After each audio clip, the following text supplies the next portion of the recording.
রূপপুর গ্রামে কামাল এবং সামির নামক দুটি বন্ধু বাস করত। তারা পরস্পরের খুবই ঘনিষ্ঠ ছিল। তারা দুইজনে একই সাথে থাকতো এবং একদিন তারা দুইজন শপথ নিয়েছিল যে তারা যদি কেউ বিপদে পড়ে তাহলে কেউ পিছু হাঁটবে না, একে অপরকে সাহায্য করবে। একদিন দুই বন্ধু চিন্তা করলো জঙ্গলে ঘুরতে যাবে। এমন একদিনের কথা। কামাল সামিরকে বলল, চল বন্ধু, আমরা জঙ্গলে ঘুরতে যাই। জঙ্গলে অনেক সুন্দর পরিবেশ। সেখানে সুন্দর সুন্দর পশু পাখি রয়েছে, সুন্দর গাছপালা রয়েছে। সেখানে গেলে আমরা দুজন অনেক মজা পাবো। তখন কামাল আবার বলল যে তখন কামাল বলল আমরা অনেক দিন থেকে তো কোথাও ঘুরতে যাইনি। পরীক্ষা শেষ হয়েছে বেশ কিছুদিন হলো। আমাদের এখন কোথাও ঘোরাঘুরি করার সময়। চলো বন্ধু, আজ আমরা জঙ্গলের মনোরম পরিবেশটি উপভোগ করে আসি। তখন সামির বলল, তুমি ঠিকই বলেছ, চলো আমরা জঙ্গলে গিয়ে সুন্দর পরিবেশটি উপভোগ করি। এই বলে তারা দুইজন রওনা দিল। তারা নিজেদের মধ্যে কথা বলছিল আর হাঁটতে হাঁটতে জঙ্গলের ভিতরে যাচ্ছিল।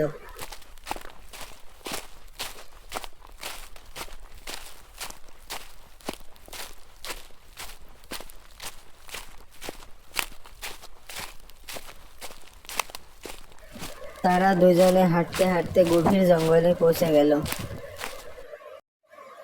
তখন সামির কামালকে বলল, বন্ধু, আমরা তো গভীর অরণ্যে চলে এসেছি। এটা তো ভয়ঙ্কর প্রাণীদের বাসস্থান। এখানে ভয়ঙ্কর প্রাণীরা যে কোনো সময় আমাদের আক্রমণ করতে পারে। শুনেছি এই বনে অনেক ভয়ঙ্কর প্রাণীরা থাকে, বাঘ, ভাল্লুক, সিংহ, সকলের আনাগোনা এখানে। আমরা না পানির পেটে পড়ে যাই। চলো বন্ধু, আমরা বাড়ির দিকে যাই। এই বলে তারা নিজেদের মধ্যে কথা বলছিল। হঠাৎ কামাল ভাল্লুকের গর্জন শুনতে পায় এবং তারপরে সে দৌড় দেয় এবং দৌড়ে গিয়ে গাছে উঠে পড়ে। তখন সামির বলে উঠল, বন্ধু, তুমি ওই দিকে কোথায় যাচ্ছ? সে কিছুই বুঝতে পারছিল না, কোনো উত্তর আসে না। তখন দেখলো তার বন্ধু গাছে ওঠার চেষ্টা করছে। এক পর্যায়ে তার বন্ধু গাছে উঠে পড়ে। সে ভাবলো কেন সে গাছে উঠলো, আশেপাশে হয়তো বা বিপদ থাকতে পারে। সে আশেপাশে লক্ষ্য করলো কিন্তু কিছুই দেখতে পেল না। সামির মনে মনে অনেক ভয় পেল এবং ভাবছিল তার বন্ধু কি তার সাথে মজা করছে। এমন সময় সে দেখতে পেল দূর থেকে একটি ভাল্লুক তার দিকেই এগিয়ে আসছে। সামির ভাবছিল এখন সে কি করবে, তার কি করা উচিত। সে তো আর গাছে উঠতে পারে না। সে কোনো উপায় পেল না। সে নিচে দাঁড়িয়ে কান্না করতে লাগলো। অন্যদিকে কামাল গাছের থেকে সব কিছু দেখছিল। ধীরে ধীরে ভাল্লুকটি আরো তার কাছে চলে আসলো। কান্না করতে করতে সামির কোনো উপায় না পেয়ে মাটিতে শুয়ে পড়ল। ভাল্লুকটি তার পিছনে দাঁড়িয়ে রয়েছে এবং গর্জন করছে। কামাল গাছে বসে সব কিছু দেখছিল আর সামির নিচে শুয়ে মরার মতন পড়ে আছে, কোনো নিঃশ্বাস নিচ্ছে না। ভাল্লুকটি ঠিক তার থেকে 10 হাত দূরে দাঁড়িয়ে রয়েছে আর সামি গাছের মাথায় উঠে বসে আছে। সে তো ভয়ে শুধু ঘামছে। সে মনে মনে ভাবছে তার বন্ধু এই বিপদের সময় তাকে ছেড়ে চলে গেল। কিভাবে পারলো সে এটা? কামাল তো আমাকে কথা দিয়েছিল সে আমাকে ছেড়ে কখনো কোথাও যাবে না। সে সব সময় আমার বিপদে আমার পাশে থাকবে।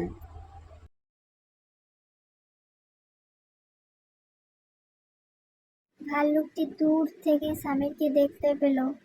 সে দেখতে পেল যে দূরে কি যেন একটা পড়ে আছে। ভাল্লুকটি ধীরে ধীরে সামিরের দিকে এগিয়ে আসতে শুরু করলো। সামির তো শুধু ভয়ে কাঁপছে আর ঘামছে। ভাল্লুকটি সামিরের কাছে এসে সামিরকে উল্টালো। এদিকে সামির কোনো নিঃশ্বাস নিচ্ছিল না, শুধু মরার মতো পড়েই ছিল। হঠাৎ ভাল্লুকটি সামিরের গায়ে গন্ধ শুকলো। সে কোনো গন্ধ পাচ্ছিল না। সে ভাবলো সামির মারা গেছে। সামির মারা গেছে ভেবে ভাল্লুকটি সামিরকে ছেড়ে চলে গেল। ভাল্লুকটি ধীরে ধীরে বনের ভিতর চলে যাচ্ছিল। কিছুক্ষণ পর ভাল্লুকটি চলে যেতেই সামির উঠে দাঁড়ালো। তখন কামাল গাছ থেকে লাফ দিয়ে নামলো। কামাল এসে সামিরকে বলল, বন্ধু, তুমি ঠিক আছো?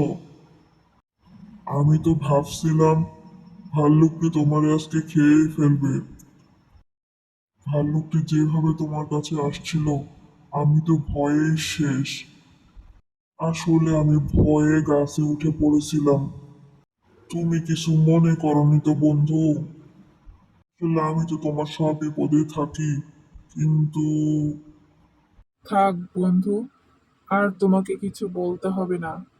সামির কামালকে বলল, আজ তো দেখলাম তার নমুনা, তোমার আমার পাশে থাকার নমুনা। আমার বিপদে তুমি কতটা আমার কাছে এগিয়ে আসো। তোমার মতন বন্ধুর সাথে এই জঙ্গলে এসে আমি অনেক বড় ভুল করে ফেলেছি। আজ আমার উপস্থিত বুদ্ধির জন্য আমি আজকে বড় বাঁচান বেঁচে গেছি। আসলে একটা কথা আছে কি জানো তো, সুসময়ের বন্ধুই প্রকৃত বন্ধু।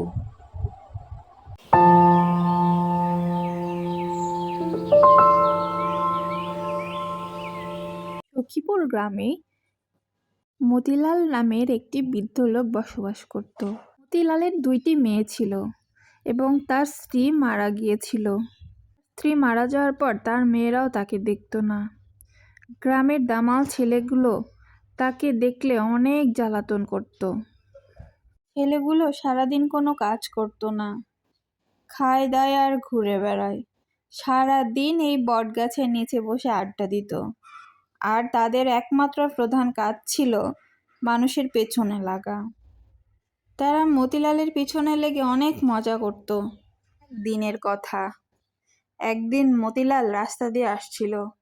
তখন তাদের মধ্যে একজন বলল, ওই দেখ দেখ দেখ, দাদু আসতেছে, দাদু আসতেছে, দেখ দেখ। দাদু, ভালো আছো? এদিকে এসো, গল্প করি। মতিলাল তাদের কথা শুনে দাঁড়িয়ে পড়ল।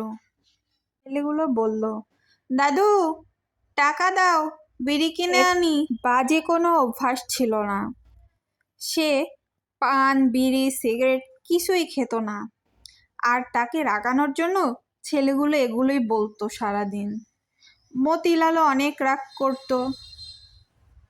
থাক, তোমার টাকা লাগবে না, আমাদের কাছে আছে, দিবে নাকি এক টান? মতিলাল তো রেগে ফায়ার, একসাথে টান দেই। মতিলালের মেজাজ সারাদিন খিটখিটেই থাকতো, কারণ তার কেউ ছিল না। তার স্ত্রী মারা যাওয়ার পর তার দুই সন্তান অর্থাৎ তার 2 মেয়ে তাকে দেখতো না। তার সকল ধরনের কাজ একাই করা লাগতো, বাজার করা, রান্না করা, সব ধরনের কাজ ছেলেগুলো সারাদিন এর ওর পেছনে লাগলেও ছেলেগুলোর মন অনেক বিপদে পড়লে তাকে তারা অনেক সাহায্য করতো। বলছে, এই তোদের খেয়ে কাজ নেই, সারাদিন এখানে বসে থাকিস, সারাদিন শুধু মানুষের পিছনে লাগিস, পড়াশোনা করলেও তো পারিস। এই কাজগুলো ছিল তাদের প্রতিদিনের রুটিন। প্রতিদিন তারা কারো না কারোর পেছনে লাগতো। হঠাৎ একদিন ছেলেগুলো লক্ষ্য করলো দাদুকে বেশ কয়েকদিন থেকে দেখা যাচ্ছে না এই রাস্তায়। তারা নিজেদের মধ্যে গল্প করতে লাগলো, হ্যাঁ হ্যাঁ, দাদুকে তো আর আচ্ছা, দেখা যায় না দাদুকে রাস্তায়। দেখেছিস তোরা? দাদুকে বাড়িতে আমি নেই, তো অনেক দিন থেকে মেয়ের দেখি বাড়িতে নাই। গেছে। আরে মেয়ের বাড়িতে কি যাবে, ওর মেয়েরা তোকে দেখেই না। হ্যাঁ হ্যাঁ, দাদুকে আমরাও অনেক দিন দেখি নাই। আচ্ছা শোন, আমাদের উচিত দাদুর খোঁজ খবর নেওয়া উচিত। দাদুর তো আবার কেউ নাই, তুই একটু যে খোঁজ নিয়ে আয় তো, দাদুর কি হয়েছে, দাদু এখানে আসছে না কেন? ঠিক আছে, আমি দেখতেছি। এদিকে দাদু খুবই অসুস্থ ছিল, তার বিছানা থেকে ওঠার কোনো শক্তি ছিল না। এমনকি তার কাছে কোনো টাকা পয়সাও ছিল না যে ওষুধ কিনে এনে খাবে। অসুস্থতার কারণে উঠে রান্না বান্না করার শক্তি ছিল না, তাই সে খাবারও খায় নাই। এদিকে গ্রামের ছেলেরা দাদুর বাড়িতে আসলো, এসে দেখলো দাদু বিছানায় ঘুমোচ্ছে। সে খুবই অসুস্থ, তার গায়ে অনেক জ্বর। তারা এখন কি করবে? তারা নিজেদের মধ্যে কথা বলাবলি করছিল। কিছু চিন্তা ভাবনা করে তারা ডিসিশন নিল যে ডাক্তারকে কল দিবে। তারা ডাক্তারের জন্য ওয়েট করতে লাগলো। বল্টু, শফিক ও রনি তারা দাদুর পাশেই বসে রইল। তারা বসে বসে ডাক্তারের জন্য অপেক্ষা করতে লাগলো। কিছুক্ষণ পর ডাক্তার আসলো দাদুর চিকিৎসা করার জন্য। ডাক্তার এসে দাদুকে দেখে বলল, এগুলো হয়েছে না খেয়ে থাকার ফলে। রনি ডাক্তারবাবুকে জিজ্ঞাসা করলো, ডাক্তারবাবু, তাহলে এখন আমরা কি করব? ডাক্তার কিছু ওষুধ দিল এবং কিছু ভালো ভালো খাবার খেতে বলল এবং তার যত্ন নিতে বলল। ডাক্তার আরও বলল, সে যেন একা না থাকে। একা থাকলে তার একাকিত্ব আরও তাকে পেয়ে বসবে, সে আরও বেশি অসুস্থ হয়ে পড়বে। এই বলে ডাক্তার কিছুক্ষণ পর চলে গেল। ওরা সকলে একসাথে হয়ে সিদ্ধান্ত নিল যে তারা সবাই একসাথে দাদুর দেখাশোনা করবে, দাদুকে একা থাকতে দিবে না। তারা নিজেরাই ভালো মন্দ কিছু খাবার দাবার আনলো, ওষুধ কিনে আনলো এবং দাদুকে খাওয়ালো। তবে তারা একটু চিন্তায় পড়ে গেল সবাই। আজ তো তারা আছে, কিন্তু কয়েকদিন পর দাদু সুস্থ হয়ে গেলে তো তারা এখানে আর থাকবে না। তখন দাদু আবার একা হয়ে যাবে, তখন তারা কি করবে? সবাই নিজেদের মধ্যে বলাবলি করছিল কি করা যায়। হঠাৎ রনি বলল, দাদুর বিয়ে দিলে কেমন হয় বলতো? সবাই বলল, ভালোই তো হয়, কিন্তু মেয়ে কোথায় পাবো? রনি একটু চিন্তা করলো, তারপর বল্টুকে বলল, কিরে, তোর না একটা দুঃসম্পর্কের দাদি আছে, তার সাথে বিয়ে দিলে কেমন হয়? তারও তো কেউ নেই এই পৃথিবীতে, সে তো একাই থাকে, তার সাথে বিয়ে দেওয়া যেতে পারে। এ কথা শুনে সবাই অনেক খুশি হলো এবং বলল, ঠিক, তাহলে তার কাছে যাই, চল। সবাই মিলে বল্টুর দাদির কাছে আসলো বল্টুর দাদিকে রাজি করানোর জন্য। বল্টুর দাদি প্রথমে রাজি হচ্ছিল না, একুলে তার কেউ নেই, সে একাই থাকে। বল্টুর দুঃসম্পর্কের দাদির স্বামী মারা গেছে অনেক বছর আগে, তখন থেকে সে একাই থাকে, পরে আর সে বিয়ে করেনি। অনেকক্ষণ বোঝানোর পরে দাদি অবশেষে রাজি হলো। দাদি বলল, ঠিক আছে, তোরা যা ভালো বুঝবি তাই কর। দাদি আরও বলল, পরে এটা নিয়ে কোনো ঝামেলা হবে না তো? তার মেয়েরা কোনো ঝামেলা করবে না তো? এগুলো বলল, আরে দাদি, তুমি কোনো চিন্তাই করো না, আমরা আছি না। মতিলালের কোনো পারমিশন ছাড়াই তারা তাকে তার বাড়িতে নিয়ে আসলো বিয়ে করানোর জন্য। এদিকে মতিলাল জানেই না কিছু। রকি ফোন দিয়ে কাজীকে ডেকে নিল এবং সব ঠিকঠাক করে নিল বিয়ের জন্য। বিয়ের সব আয়োজন তারাই করলো। একটু পর মতিলাল বাড়িতে এসে দেখলো তার ঘরে একটি মহিলা বসে আছে এবং তার ঘর সাজানো। ছেলেগুলোও তার বাড়িতে। তখন ছেলেগুলো দাদুকে অনেকভাবে বোঝানোর চেষ্টা করলো। মতিলাল নিজের একাকিত্বের কথা ভেবে বিয়েতে রাজি হয়ে গেল। বিয়ের কথা শুনে ছেলেগুলো তো অনেক খুশি। অবশেষে তারা মতিলালের বিয়ে দিয়ে দিল। দাদু ও দাদি এভাবেই সুখে দিন কাটাতে লাগলো। এটা একটি সত্য ঘটনা অবলম্বনে একটি কার্টুন। বলে বৃদ্ধ বয়সে বদ্ধ জানালার ফুটো দিয়ে সেই সুবিস্ত্র আকাশ পুরোপুরি রঙিনভাবে দেখা যায়।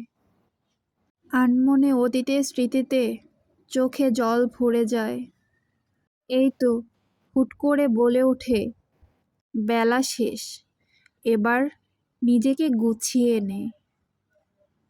আর হ্যাঁ, তোমাকে বলছি, হ্যাঁ ঠিকই শুনেছ, তোমাকেই বলছি, তোমরা যারা বৃদ্ধ বয়সে বাবা মাকে অবহেলা করো, মনে রেখো তোমরাও একসময় বৃদ্ধ হবে।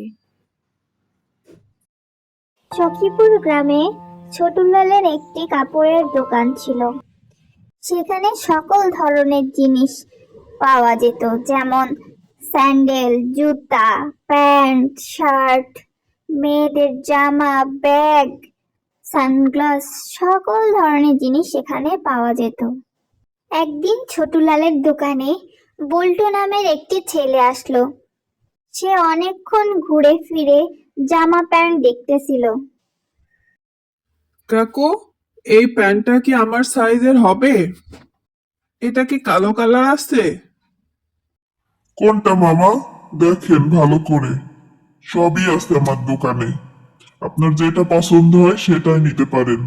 এই বলে ছোটুলাল প্যান্টের কাছে আসলো। হ্যাঁ, এমন অনেক প্যান্ট আছে, আপনি দেখতে পারেন। বল্টুর একটা প্যান্ট পছন্দ হয়ে গেল। সে ছোটুলালকে জিজ্ঞাসা করলো। কাকু, এই প্যান্টটার দাম কত? ছোটুলাল বলল। এই প্যান্টের দাম 700 টাকা। ছোটুলাল বলল। 600 হলে নিতে পারেন। বল্টু বলল। 200-তে হবে কাকু। ছোটুলাল আবারও একটু চিন্তা করে বলল। 550 হলে নিতে পারেন। 220 টাকায় দিয়ে দেন। একদম 500। না, আমি 300 দিব। 400 হলে নিয়ে যান। বল্টু আবারও বলল, না কাকু। 350 হলে দেন, না হলে আমি চলে যাই। ছোটুরাম একটু চিন্তা ভাবনা করে বলল। আচ্ছা ঠিক আছে, 300 টাকায় দেন। দুজনের দর কষাকষি শেষে বল্টু ছোটুরামকে বলল। ঠিক আছে কাকু, তাহলে এই প্যান্টটাই প্যাকিং করে দেন। প্যান্ট প্যাকিং করার পর ছোটুরাম বল্টুকে বলল, মামা এখন টাকা দেন। বল্টু টাকা না দিয়ে ছোটুরামের সাথে নানা ধরনের কথাবার্তা বলতে লাগলো। বল্টু ছোটুরামের সাথে নানা ধরনের কথা বলতেছিল, যেমন তার বাড়ির কথা জানতে চাইলো, তার দোকানের কথা জানতে চাইলো, কিন্তু তাকে টাকা দিচ্ছিল না। হঠাৎ এক সময় বল্টু বলল, মামা দেখেন আপনার দোকানে ওটা কি? ছোটুরাম যেই না অন্যদিকে তাকিয়েছে, তখন বল্টু তার হাতের ব্যাগটা নিয়ে, অর্থাৎ সেই প্যান্টটা নিয়ে দিছে সুট। দৌড়াতে দৌড়াতে পিছন থেকে ছোটুরাম বলল। আচ্ছা, তুই প্যান্টটা যদি চুরিই করবি তাহলে এতক্ষণ ধরে দামাদামি করলি কেন? এতক্ষণ দামাদামি করার কি ছিল? চুরি করলে তো তুই প্রথমেই চুরি করতে পারতি। অপর পাশ থেকে কথা ভেসে আসলো। আরে কাকু, দামাদামি না করলে তো আপনার 700 টাকা লস হতো, এখন আপনার 350 টাকা লস হবে।